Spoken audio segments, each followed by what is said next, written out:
السلام علیکم ناظرین کرام، شروع کرتی ہوں اللہ تعالیٰ کے بابرکت نام سے جو بڑا مہربان اور نہایت رحم والا ہے۔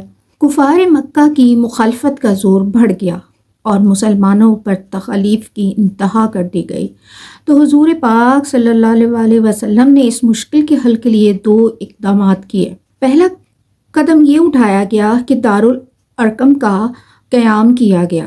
اسے تبلیغی سرگرمیوں کا خفیہ مرکز بنایا گیا۔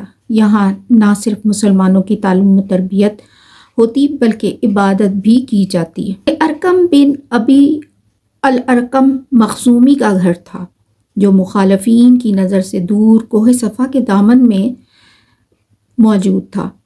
یہاں خفیہ طور پر مسلمانوں کا اجتماع ہوتا اور انہیں دینی تعلیم و تربیت دی جاتی۔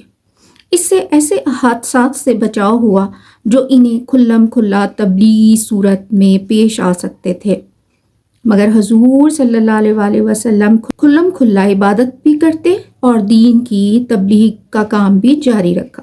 دوسرا قدم یہ اٹھایا کہ مسلمانوں کو ہدایت کی گئی کہ وہ حبشہ کی طرف ہجرت کر جائیں، کہ وہاں کا بادشاہ نجاشی انصاف پسند تھا اور کسی پر ظلم بھی نہ ہونے دیتا۔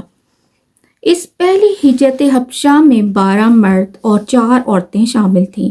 ان کے سردار حضرت عثمان بن عفان رضی اللہ تعالیٰ عنہ تھے اور ان کی بیوی حضرت رقیہ رضی اللہ تعالیٰ عنہ تھی جو ہمارے پیارے نبی صلی اللہ علیہ وسلم کی صاحبزادی تھیں۔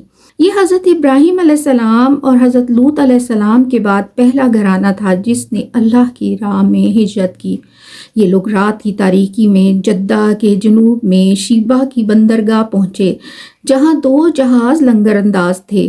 یہ ان کے ذریعے سے حبشہ کی جانب کوچ کر گئے۔ قریش کو خبر ہوئی تو انہوں نے چاروں طرف آدمی دوڑائے کہ انہیں پکڑ سکیں، لیکن ان کے پہنچنے سے پہلے جہاز سمندر میں کافی دور نکل گئے۔